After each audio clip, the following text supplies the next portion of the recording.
One is a U.S. citizen that wants to remain private at this point, so we'll respect that. We have another person that is actually a well-known journalist that was working at Radio Liberty. Their nationality is? They are, I believe they're Belarusian. Okay.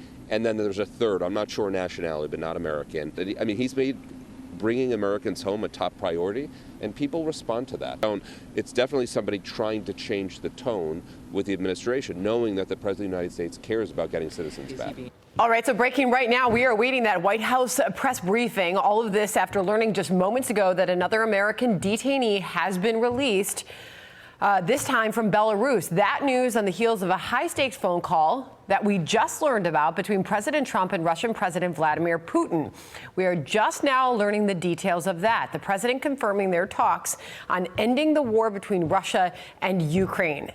Like drinking from a fire hose, as we say around here, because it is moving fast. Hello and welcome, everyone. I'm Sandra Smith in New York. John, good to be with you.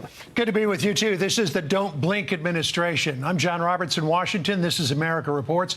President Trump confirming that the two are in talks to begin strides to end the war, claiming his next order of business is to call Ukrainian President Vladimir Zelensky to kickstart negotiations. We are going to break this down for you ahead of that White House briefing with Brett Baier, anchor and executive editor of Special Report.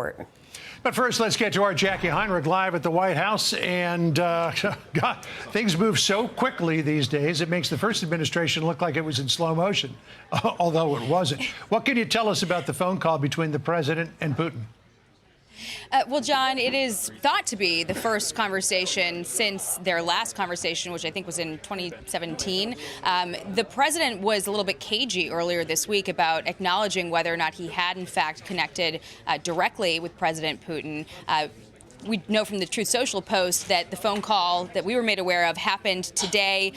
He said that this was a positive move toward winding down the Ukraine war, but it certainly comes after the defense secretary this morning overseas made some statements about the Ukraine war that were pretty newsworthy, seeming to take Ukraine's NATO membership, or at least U.S. support for Ukraine's future in NATO, off the table as something that is unrealistic, and also saying if peacekeeping troops are sent to that region at any point in the future, they shouldn't be NATO troops, they should be not related to NATO.